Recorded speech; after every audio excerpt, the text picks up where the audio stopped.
The information contained in this video is for educational and informational purposes only and is not intended as health or medical advice. Always consult a physician or a qualified health provider regarding any questions you may have about a medical condition or health objectives. Now what's this thing about No Shave November? I have no clue what it's all about. Give me a reason for the season. Quick, December's not all that far.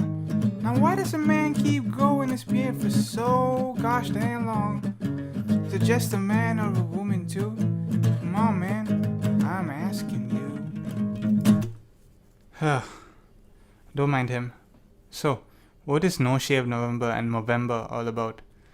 They're two separate organizations that raise awareness and money for men's health initiatives. No Shave November was started in 2009 by the Hill family, who lost their father Matthew Hill, who died from colon cancer in 2007, with their sole cause for cancer awareness and prevention, and their goal, according to their website, is to grow awareness by embracing their hair, which cancer patients mostly lose, and letting it grow wild and free. Whereas Movember, or Mustache November, is an initiative started in 2003 in Melbourne, Australia, by a couple of friends in a bar, not just for cancer but also for mental health, suicide, parenting, and general health. So, how does one participate in No Shave November or Movember? Well, if you really want to participate, you register to the websites in the links given below. Well, the basic objective to Movember is you simply grow out your mustache and you use it as a conversation starter to talk about men's health. Or you participate in the Move for Movember, where you run or walk 60 miles over a month. Or you host a moment or an event to raise awareness about this, which is what we'll be doing today. Whereas for No Shave November, you simply put down your razor and donate money you'd normally spend on grooming supplies such as razor blades and shaving cream to one of the organization's funded programs. And although primarily a man beard thing, women do follow it by growing out their leg and armpit hair. So cancer is this thing where you lose your hair and your mind and your body too. It drives you insane, you know what I'm saying? And I think I know a thing or two. I'll tell you what it is all about, so go ahead and grab a chair. Hey! So, what is cancer? In the US, 1 in every 2 women and 1 in every 3 men are diagnosed with cancer. Before we go into the specifics of cancer, I'm going to try and briefly explain the mechanism behind it using an analogy. Now, although there are several mechanisms, I'm going to narrow it down to these 2 genes, the proto-oncogenes and the tumor suppressor genes. So now, in a healthy body, cells grow, multiply, and go through normal cell death, represented by this broccoli here, whereas these sausages represent the defective cells with mutated proto-oncogenes, which is a normal gene, but when mutated can become oncogenes that contribute to cancer. In other words, they make cells grow uncontrollably as opposed to the normal cells.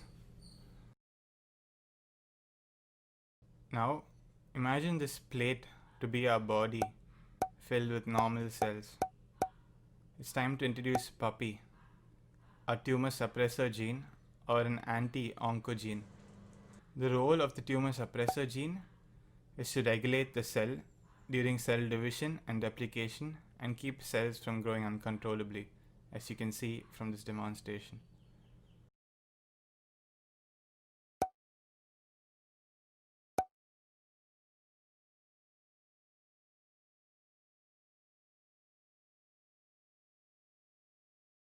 One eternity later.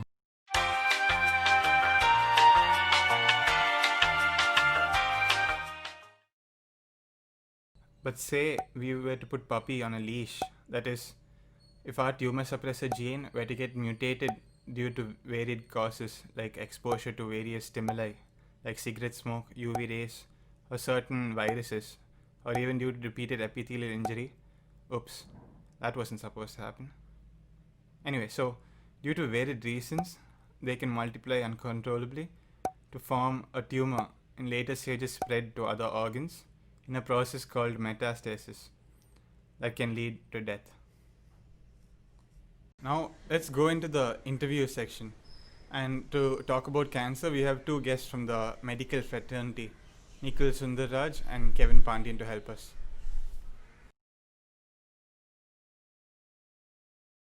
So, to start things off, let's talk about the prevalence of cancer. So, can anyone get cancer? Hello. So, as you can see, cancer has been increasing steadily over the years. Now, this can be because of a larger life expectancy, more screening, or more education. But with the cases increasing at this rate, it is a community health hazard which we all need to be scared about. To bring this into perspective, in the world case, cardiovascular disease is the leading cause of death, followed by cancer. In India, respiratory diseases comes the second, but is quickly being followed by cancer. To make you understand this, I'll show you a little more figures. In India, there's a 1 in 10 chance that if you're a male, you develop cancer, and if you're a female, there's a 1 in 8 chance.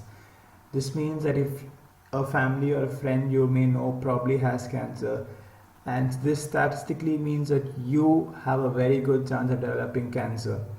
1 in 15 actually die from the disease, and WHO warns that if our current lifestyle and trends continue, that probably about 60% could have cancer. Now you can understand that how much of a burden this is on us. To show you the most common organs which are affected, tobacco being the most common cause of cancer, the lung is the most common affected, followed by the breast and the colorectal. Now, if you see a breakup between the males and females, again, due to tobacco, lips, oral cavity, and lungs form the majority, followed by stomach and colorectal, whereas breast, cervix, and colorectal form the highest in females.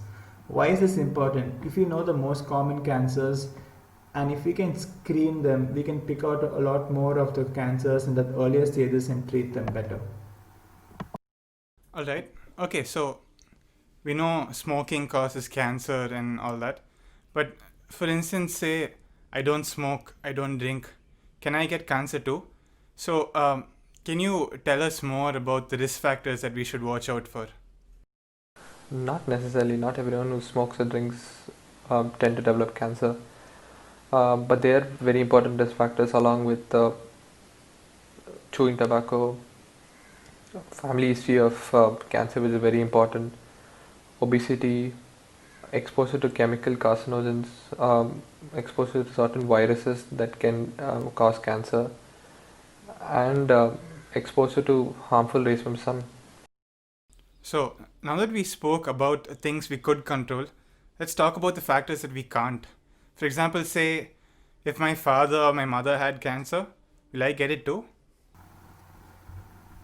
Yes, it is true that cancer can be genetic, especially breast and colon.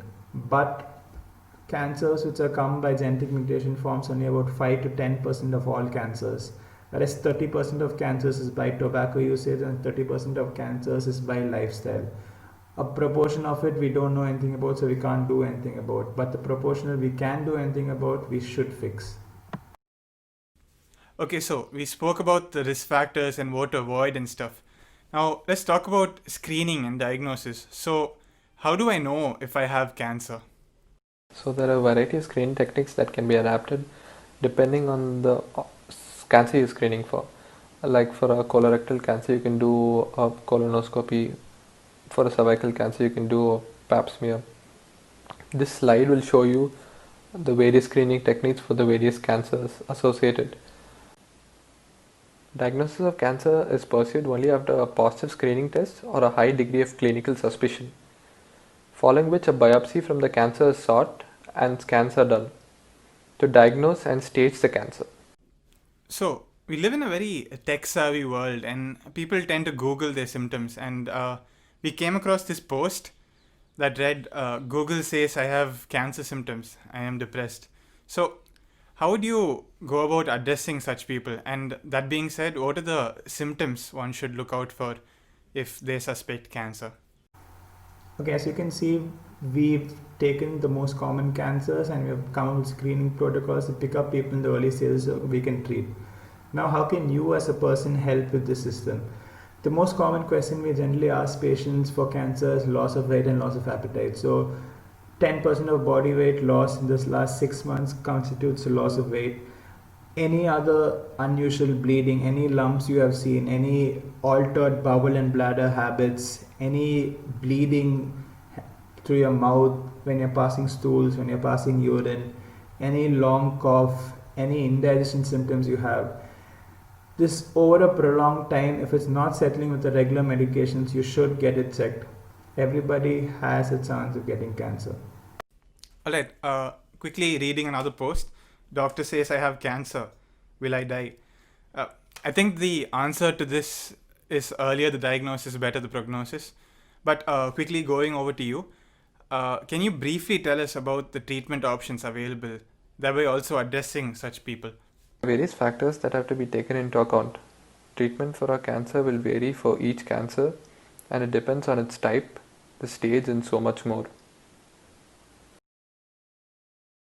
Now that we've briefly spoken about cancer and its prevalence and its risk factors and whatnot, is there something we can do to make sure that we don't get cancer? Yes, there is actually. The most obvious risk factors being smoking, which definitely need control. This is followed by lifestyle, which in today's world is actually increasingly needed with non-communicable diseases like diabetes, hypertension rising up, and we don't know actually how much of the other cancers can be attributed to diet and lifestyle. If you look at history, majority of religions also give us a way of diet, give us a way of lifestyle to follow, but in today's society we don't give attention to it in terms of how to live a disciplined life and diet and even fasting. If you look at it, in 2016 they discovered that apoptosis, which comes due to fasting, actually helps reduce cancer. I mean, I want you to take an effort and do your own research into this and to start leading a lifestyle. This will obviously go into this will move into all your other aspects of your life also. Alright, so that brings us to the end of the interview session. Is there something that you guys would like to add on or tell our audience?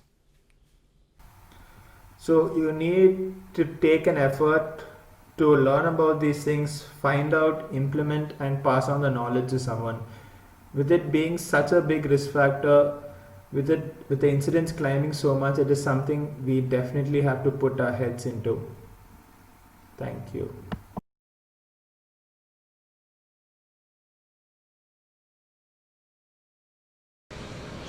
This video is sponsored by... I'm just kidding. So thank you for watching, and now that we've done our part, it's time for you to do yours.